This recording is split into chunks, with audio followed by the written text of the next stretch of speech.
Fitzpatrick takes the snap, drops back, lobs it back right corner. Decker! He's got it! Touchdown! Eric Decker scores! And the Jets have won it in overtime!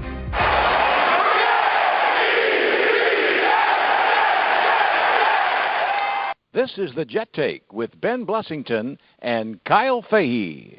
Hello, everyone, and welcome to a special installment of the Jet Take. I'm your host for tonight, Kyle Fahey, not accompanied by Ben Blessington, who is an absentee father of the podcast. Tonight, instead, we are joined by Clayton Smarzlock, who has never been on a podcast before.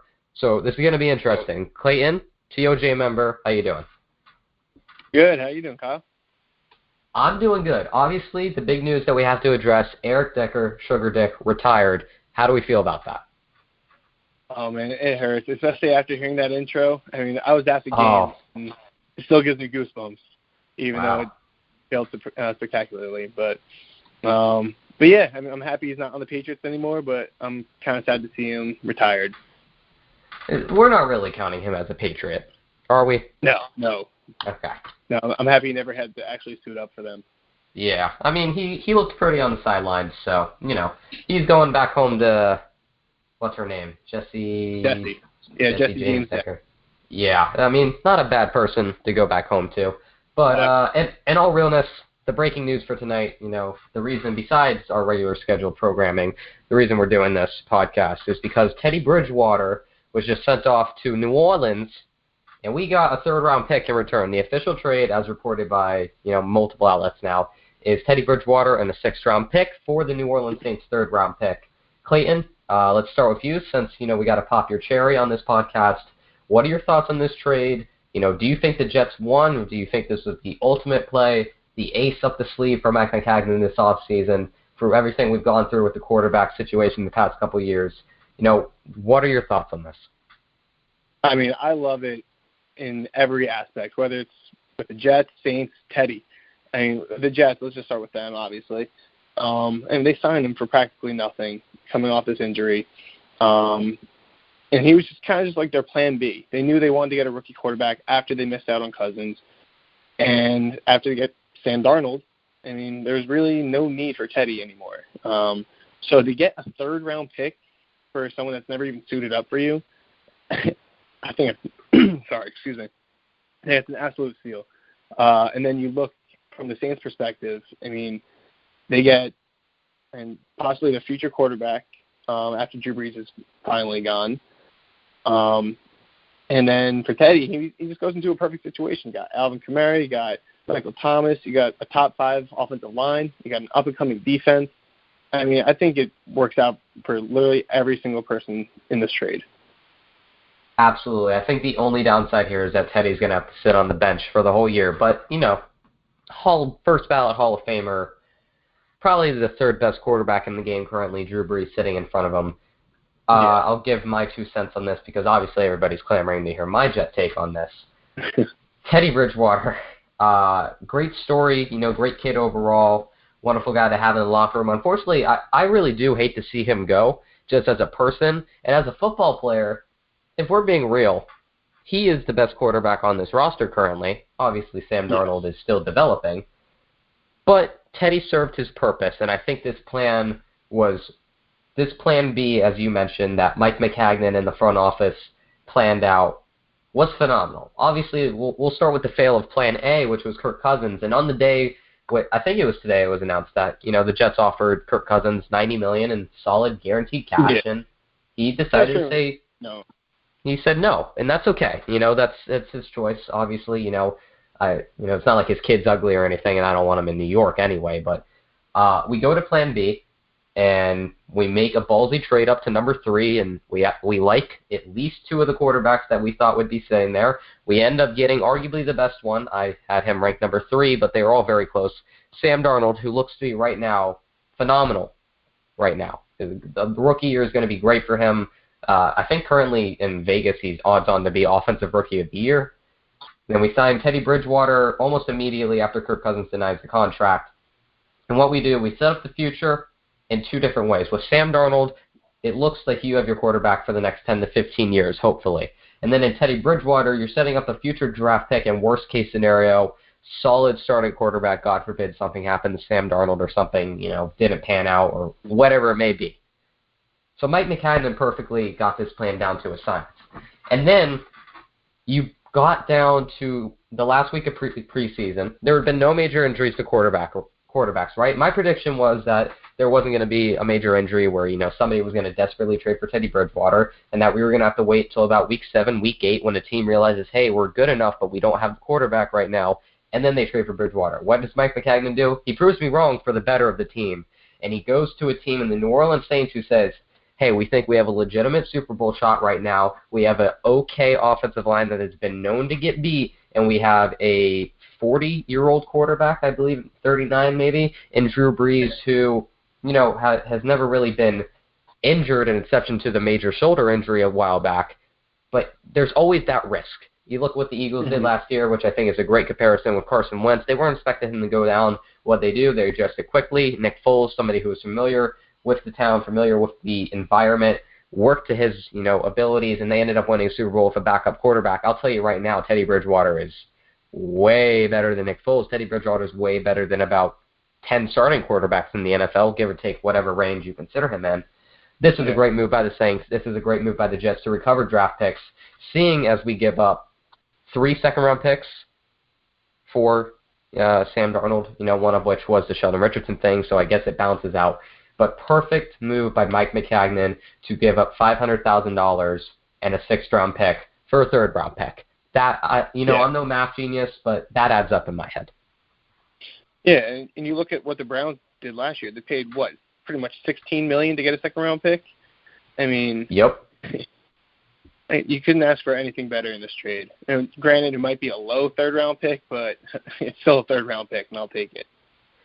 Yeah, I think that is it's basically a 4th-round pick, honestly, if we're being real, because the Saints are going to be a good team this year. They have a lot of talent, and we can make this the Saints take all day. I'll basically tell you this. They have a very solid head coach. They have a first-ballot Hall of Fame quarterback, and they have the reigning defensive rookie of the year and offensive rookie in the year, who's both looking to get more playing time, specifically with Alvin Kamara, with Mark Ingram being back. That is a team that is going to be good this year, who will probably make the NFC Championship. I don't know how they'll fare, when it gets to the playoffs, but I think they'll be around in the 2nd round. So that's probably going to end up being like pick 29, 28 in the 3rd round. Essentially, a 4th-round pick. Obviously compensatory picks come into play in the 3rd round, but this is something that is still valuable to the Jets. And you got to look at the other options that are on deck. Besides just as a draft pick, maybe you find a guy in the 3rd round that you really like. Look at what the Jets are trying to address right now, maybe to help the team this year and help it long term. Shane Ray, Dante Fowler, Khalil Mack, all on the trading block right now, all available, and I would say that a 3rd-round pick is definitely something that can go into those packages to help. I say a 3rd-round pick for Shane Ray would probably get the deal done, maybe like a conditional 7th in there. Dante Fowler, you could probably throw in like a conditional 5th or 6th with the 3rd-round pick and get him. I'm not saying I want Dante Fowler because I'm not a huge fan of his, and then obviously the big fish is Khalil Mack. A 1st-round pick, a 3rd-round pick, and, maybe a player that they want or something. That might get the job done. You never know. This is the perfect move by Mike McCagnon overall. And for all the flaws that he has in drafting, I will say this. He is a phenomenal trader. Say what you want about, that came out wrong. He is a phenomenal trade negotiator. There you go. If you look at, that sounded a little bit like, what's his name? The guy from this, the War of 1812. Oh, my history teacher would kill me. He went over to the English side. Yeah, I don't know. I'm a math major. You got me on this. That's going to piss me off. Cornwallis? Was it Cornwallis? Is that his name? Something like that. There's a guy who traded on us. He went over to the British side and then, had to surrender in Fort Sumter afterwards. But regardless, great trade negotiator. See how I ramble there? That's why I kind of need Ben sometimes. Great trade negotiator. Say what you want about Ryan Fitzpatrick. That was a good trade for the year. We gave up a 5th-round pick, I think, for him. That he played like a Pro Bowl level quarterback for 1 year. Obviously, the next year was pretty trash, and the signing wasn't great. But we got Ryan Fitzpatrick and Brandon Marshall in 2 trades in 1 year. Those were Pro Bowl level guys. And then the other trade, the Sheldon trade for a second-round pick, which eventually set up the Sam Darnold, and Jermaine Kearse, who has become a very solid wide receiver. Well, hasn't become. He always was a very solid wide receiver who just didn't really get the production in Seattle. Yeah. I mean, and the only one I can really think of is the Ryan Clady one. That's the only one that really didn't work out in our favor. Well, and even what I'll say about the Ryan Clady one, though I don't think it particularly worked out great. You know, obviously Ryan Clady was a Pro Bowl left tackle until all those injuries, and injuries I think were the ultimate thing that brought him down with the Jets as well. Yeah. Behind the scenes. But, you know, what did we give up for him? A fifth-round pick? Yeah, I think it was a fifth. I think it was a fifth-round pick. And that was, I believe, right after DeBrickashaw-Ferguson retired, like a month or two after. So this was a panic play that I think he saw a team in the Broncos who had the extra guy. He was a Pro Bowler. He was hoping, you know, with the Jets' great trainers, that they would immediately be able to get him healthy, you know, start in. And that didn't happen, and that's okay. You know, trades don't always work out, but an exception to that, there hasn't really been a bad trade for the Jets. Rashard Robinson, I guess we still got to give it a little more time, but he's probably gonna make the roster for now. A fifth-round pick was probably a little much, but we'll see how he plays this year because, you know, we never really got to see him in full last year because then he's an idiot. He got caught with edibles. If you get caught with edibles, you're an idiot. But overall, Mike Maccagnan's trading has been phenomenal, and his drafting has been iffy. But the trading has been a big part of what has kept him afloat and in, you know, the black, as they would say in the retail market. You know, that's hence why they call it Black Friday. That kept him in the black as a GM. Yeah, this upcoming offseason is going to be really interesting if he's still around, of course. And with all this money and these I'm missing a second, but we got this extra third. And it's going to be a really interesting next calendar year. Yeah, we got $100 million in cap space basically coming up in, you know, whenever free agency starts next year, next March. And there are so many guys on the market that could easily help this team just at the pass rusher position alone. Oh man, I don't want to waste time and look up the list, but you know, there's probably about 5 or 6 guys who can immediately come in and start. And then there's also the draft where I figure we'll probably have a top 15 pick and say maybe the Jets, you know, want to trade up. Maybe they like Ed Oliver. Maybe they like Nick Bosa.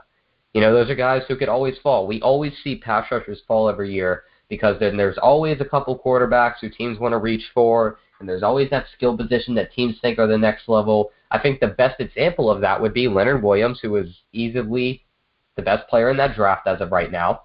You know, off the top of my head, maybe Vic Beasley. Maybe and Vic Beasley's been, you know, he's been good, but I think Leonard Williams is the better player.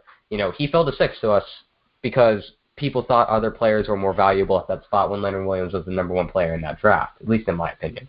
So, you know, we're hoping something like that happens again.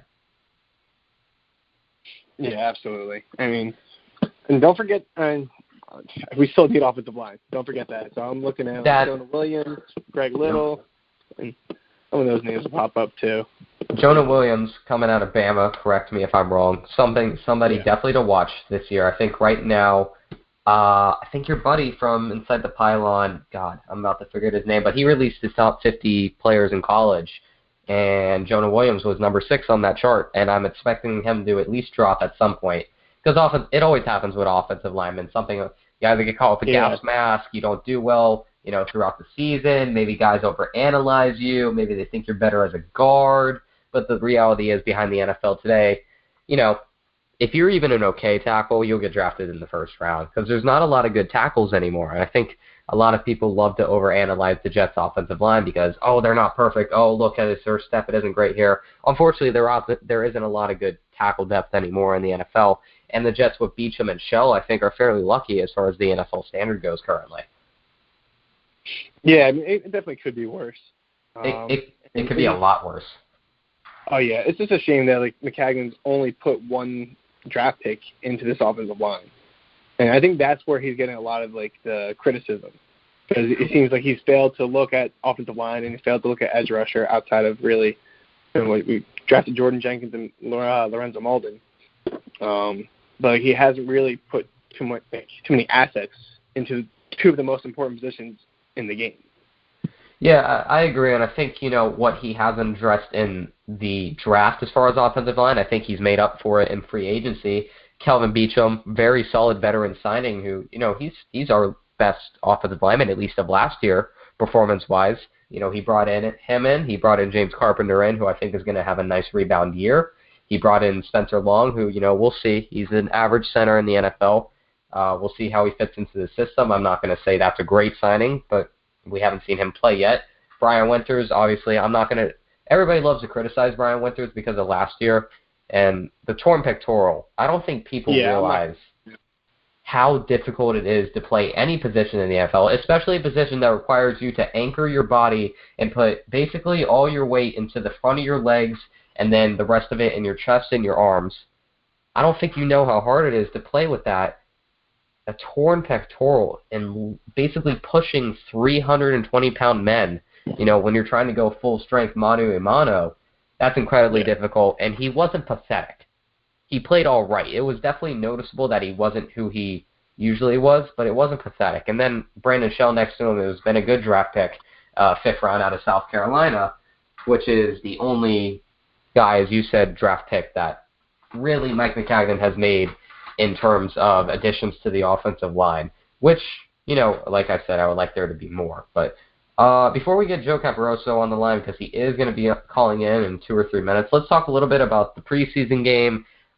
Game 3, against the Giants. Not happy that they got the Snoopy Bowl. I like the Snoopy Bowl. I like that trophy being in our possession.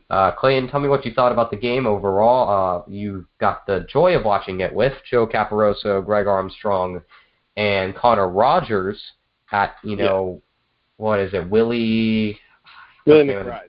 Willie McBride. Okay, in my defense, I'm not even 18 yet, so I shouldn't be knowing the names of bars. So, obviously, you got the great joy of watching that and doing the TOJ podcast with them. And, drinking some beers and driving safely afterwards. So, Clayton, what did you think of the game? It was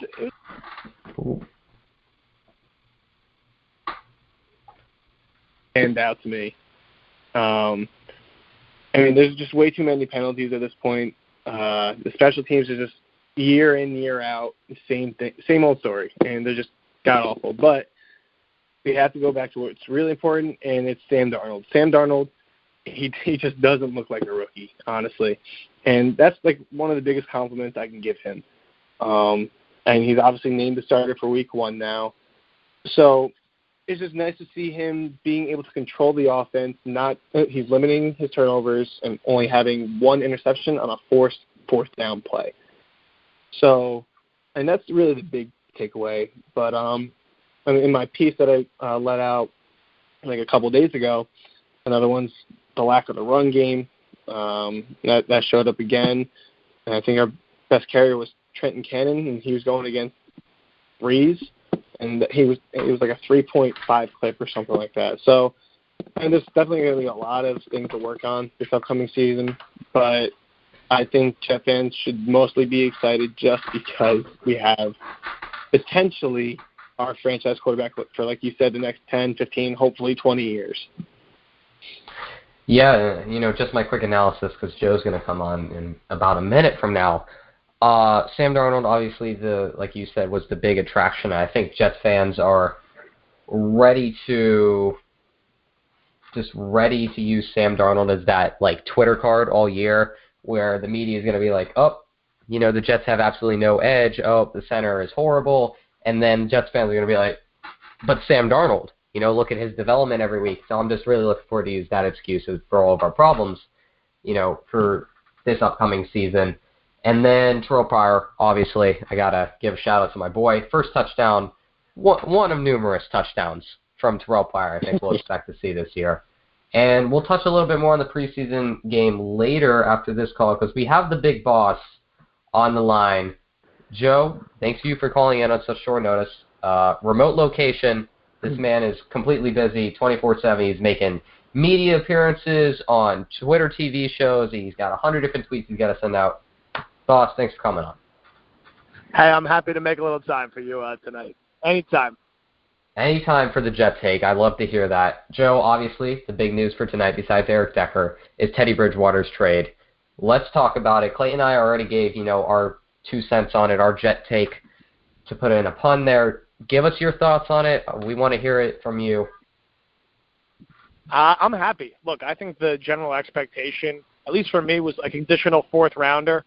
I think getting a 3rd rounder back while giving a 6th as well roughly approximates to that, but getting the 3rd was exciting and somewhat unexpected, and I think the Jets basically played this perfectly for all of other McCagnon's flaws, using that 2nd-round pick that he got from the Sheldon Richardson trade to move up and get Sam Darnold, and then, sign Teddy Bridgewater for basically nothing when no one else gave him a contract, and then to be able to flip him for a 3rd-round pick before September even hits, that's very impressive work at the position that matters the most in the sport. So helps compensate for some of the other shortcomings at the other positions that he's been drafting at the past few years.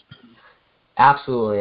And, Clayton brought up the last year, a trade similar to this was the Houston-Cleveland Brock Osweiler trade, where Cleveland basically paid $18 million for a 2nd-round pick, and now we have the Jets paying $500,000 for a 3rd-round pick, which is something we desperately need, seeing as you mentioned, all the 2nd-round picks we lost for the Sam Darnold trade really is quite the flip from McCagnon.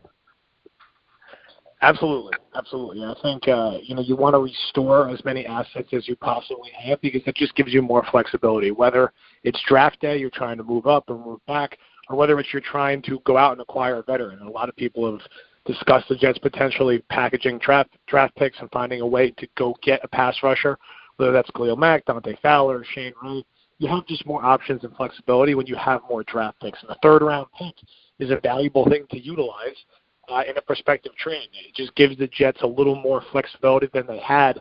Now they're back to having 7 total picks next year. Yeah, and let's talk about what we can do with this 3rd-round pick. We talked about it a little earlier. Obviously, there are some interesting people on the trade block as far as pass rushers, and then obviously there's just always the great idea of drafting somebody in the 3rd round, which has always gone so great for the Jets, circa Ardarius Stewart. So let's talk about, Joe, what do you think the Jets are going to do with this 3rd-round pick? Do you see us packaging this, or do you see us holding on to it? I still think it's a safer bet to expect them to hold on to it. I think there is a real opportunity there with Khalil Mack, but I wouldn't make that the expectation of what's going to happen. It still seems crazy to me that Oakland's going to part ways with him, and that still seems kind of far away. With Fowler, I think it's a little more of a question mark about exactly how good he is. He would definitely be the best pass rusher on this team. I just don't know what the Jets are going to be willing to give up, or if they just want to sit pat and maybe go after him in free agency next year. They might say that we don't want to give up a draft pick. We can go get somebody like him in the draft or in free agency next year. So I'm not expecting the Jets to make another trade. I wouldn't be shocked, but I wouldn't make it the baseline expectation of what's going to happen. Let's talk about how this affects Teddy. Obviously, the big tweet that I guess was kind of falsified was, he was on the bus and then they kicked him off, which completely misconstrued it in a way. Or he got on the bus to say goodbye to the teammates before they went off to Philly. So let's talk about how this affects Teddy Bridgewater and his situation in New Orleans. Do you think this is a good fit for him, and where do you really see it happening for his future? It's tough. New Orleans obviously has a really good infrastructure. They have a lot of offensive talent. I think if they have success this year, I wouldn't be surprised if it was Drew Brees' last season. But he probably wanted to go somewhere where we had a chance to start. And we know he's not going to start this year. I think the Saints are going to just try to get a better look at him and decide if he could be the guy who's a successor to Drew Brees. And if he does end up being that, that's a really good situation for any quarterback. But he was probably looking more for a situation where he could play this year and then go get a big contract in free agency. And that's not really going to be the case for him now because he's probably going to stay on the bench for all 16 games. Yeah, absolutely. And I don't think, as some people are speculating, he's going to get an extension from the Saints, because I think that would just be, dumb for them currently until they get an official answer from Drew Brees, who is entering, I believe, the last year of his contract. But let's talk about, and this will be the final question for you because I know you're pressed for time, let's talk about where this leaves the Jets as far as the quarterback position. Obviously, Sam Darnold announced as a starter, Josh McCown, the $10 million man. Are you comfortable with the Jets only having 2 quarterbacks on this roster? Yeah, look, I think most NFL teams only carry 2 quarterbacks. I think it makes sense since you really only have 2 active on game day anyway, and that gives you more flexibility at the other positions. So McCown started, 13, 14 games last year and was competent. He's a little old, but as a number 2 quarterback, I think that's fine. And I think he's a good mentor For Darnold, I think the hope is that Darnold starts every game this year. We don't have to think about the backup quarterback. Long term, that's something that has to be figured out. But I think for this year, you're fine with Darnold and McCown as the only two guys on the roster. Hey, worst comes to worst, my boy Terrell Pryor. He isn't the best wide receiver. Maybe he's the best backup Wildcat quarterback. Joe, thanks for coming on and giving us your expertise on this. Absolutely. Thank you for having me. All right. And that was the boss, Joe Caporoso. You can follow him on all the social medias, Twitter, Facebook, Instagram. I think it's at J Caporoso on those things. Clayton, we're going to hit the phone lines. It's a small amount of callers tonight, only one, because we weren't planning on doing callers, but, he was here before me. Mike was here before me, and he even downloaded the software to go on here. So, Magic Mike, let's hear it. We got to hear all your takes. You've been hitting me up in the chat. American history does bring in the downloads. Do you know what the answer to that was? Was it Cornwallis? I don't know. I'm sorry. I have a life, Kyle. How the hell are you? Okay. Well, to be fair, you've probably been out of school a while, not to take a shot at your age. But I'll ask you a question, and I'll go look it up. I'm doing good. I think Clayton's doing good as well. Mike, we talked a little bit about the trade, beforehand, so we'll get around to the trade. But let's talk about the preseason game, because that's where we left off before Joe came on the line. What were your thoughts about the game? We'll make it nice and simple. I only look this up.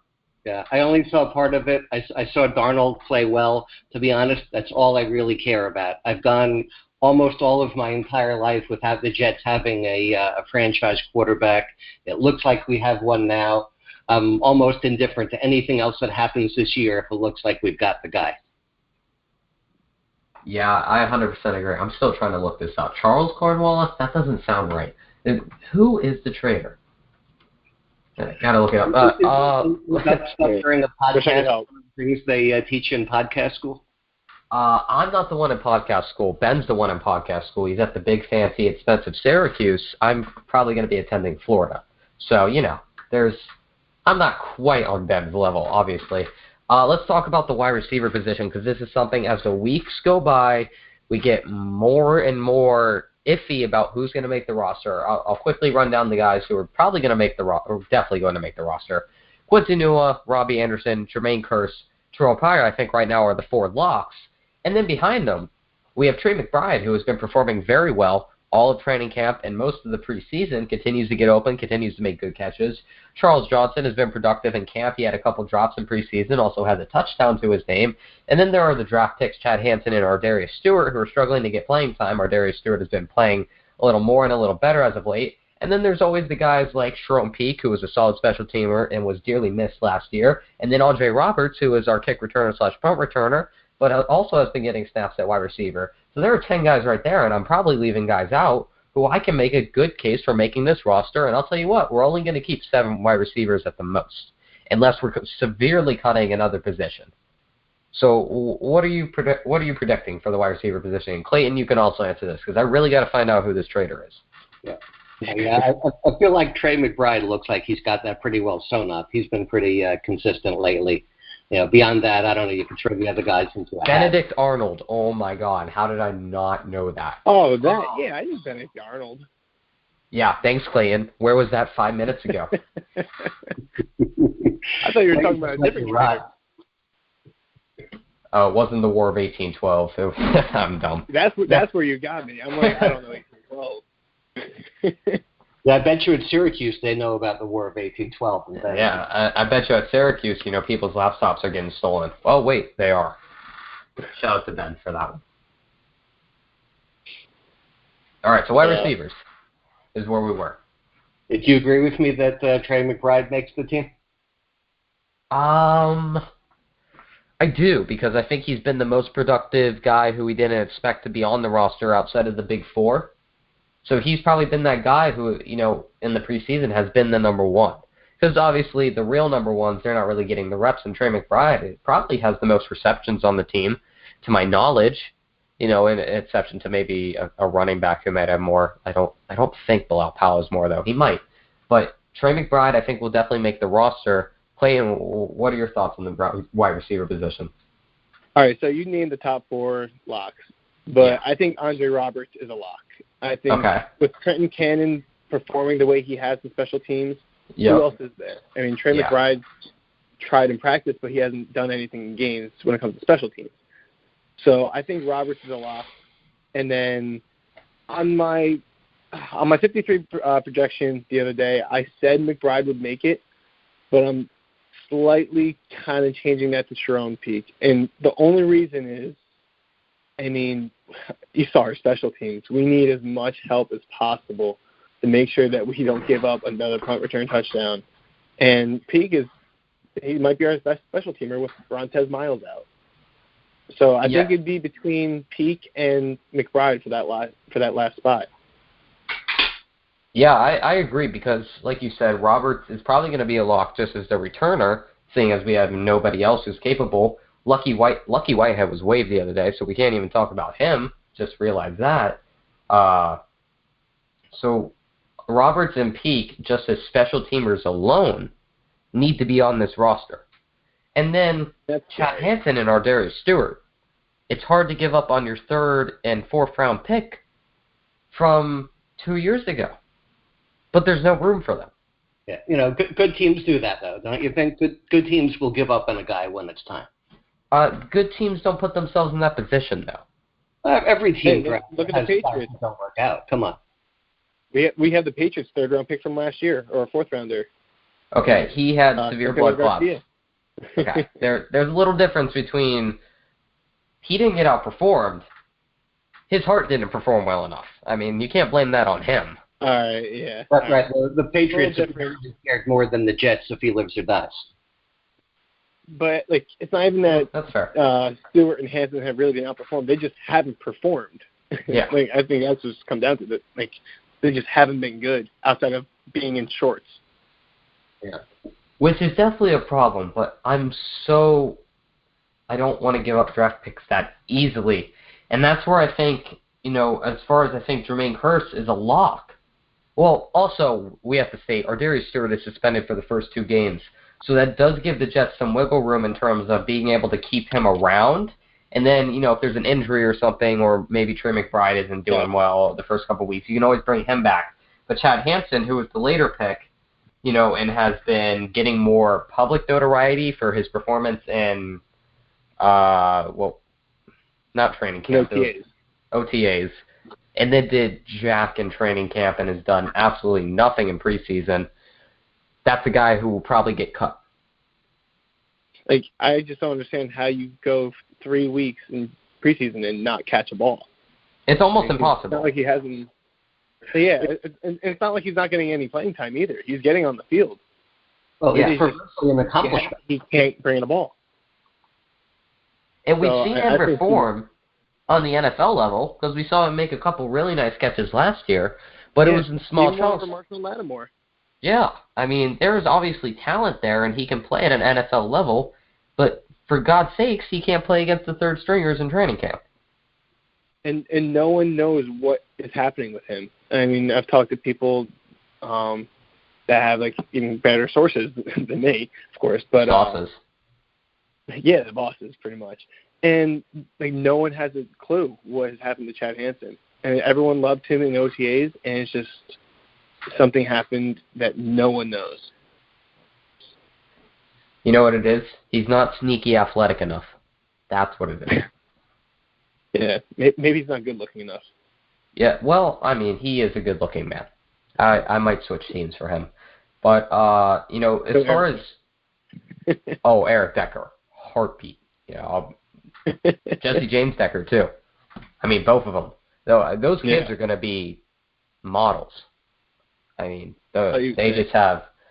Imagine being born to Eric Decker, NFL football player, NFL Pro Bowler, and Jesse James Decker, pop star, country singer, multi-million-dollar recording artist. Imagine being those kids. The luck of the draw. I cannot. Yeah, that would be great. But every, major guy that we've had on the show, and we've had a couple guys now, Manish, I think, touched on it the most, who said Chad Hansen's going to make this team. Just because of how he's performed in practice, and he may not be getting the snaps because that may be by design for some reason. And the Jets have been really weird with, how they've been showing guys in training camp. They didn't even let people see their kickers for all of training camp. You did not see a single kick at training camp. They were in the inside facility where there were no cameras around for all training camp. That's why we didn't even hear about Bertollet until the first preseason game. You know, the Jets being really weird. I will say I was there for one practice earlier this month. I saw Bertollet. It was a few kicks, nothing. He missed a couple inside 40. But that's another story. But it was very weird how secretive he was being about Cairo Santos, and he's just saying, "Oh yeah, he's having a couple days off, just like a normal veteran." No, he wasn't telling us the whole story, but yeah, and you're right. They're being very sneaky about everything, pretty much. Yeah, it's just Todd Bowles is weird like that. Mike, before we end the show, do you have any other things you want to talk about? Well, just one other comment. I think a nice sort of collateral benefit of the Jets doing the trade now is just opening up that roster spot. I don't know if it's going to be an extra receiver or who it's going to be, but there's going to be an extra guy that would have been cut. It's going to be on the squad that could help the team. Maybe a rookie who can help the team for the next several years, because they got rid of Bridgewater now. And I'm not sure that everybody really appreciates that. Yeah, I think that's something we didn't really talk about. That's 100% right. That might open another wide receiver spot, which could be vital for the Jets on special teams and, just pure depth and saving, a draft pick, basically. That's what it's all about. Also, just quickly, just a very small topic. Are we going to keep a fullback? I don't know. Why not just keep Tomlinson and have him do both? Why keep Tomlinson and a fullback? Well, Eric Tomlinson can't block. I think that's been established now, based on the game. He was a pancake. Yeah, what happened to the free agent fullback they signed that could catch the ball? Dimitri Flowers. Dimitri Flowers, who I'm a huge fan of. I had a fifth-round grade on him, and, he went undrafted because of his position, but he's very versatile. He's a good blocker. He's a good receiver. He can almost play that H-back role, which is what we basically saw him do at Oklahoma. And I haven't seen him at all in preseason. I think he only had 3 or 4 snaps last week. I really haven't seen any fullbacks whatsoever. Yeah, so I like the idea of him making the team, and the dump off to the fullback is something you don't see that much, anymore. But it seems to me it's a nice sort of a escape outlet for the quarterback when you have that guy. I'd love to see it, but he hasn't played. The Bills had a fullback last year. In fact, they had 2 of them. They signed 2 of them in free agency, and they made the playoffs. So I don't know. Maybe we should start looking at the Bills formula. Yeah, maybe. Maybe we can call it. Bills must be doing something right. Yeah, obviously. First time ever making the playoffs in my lifetime. All right. I think that's where we're going to end it, boys. We'll end it with the best chant in the NFL once I find it. Because, sound bites. They're hard to find sometimes. Oh, here it is. We'll leave you with the best chant in the NFL. And until next time, go Jets.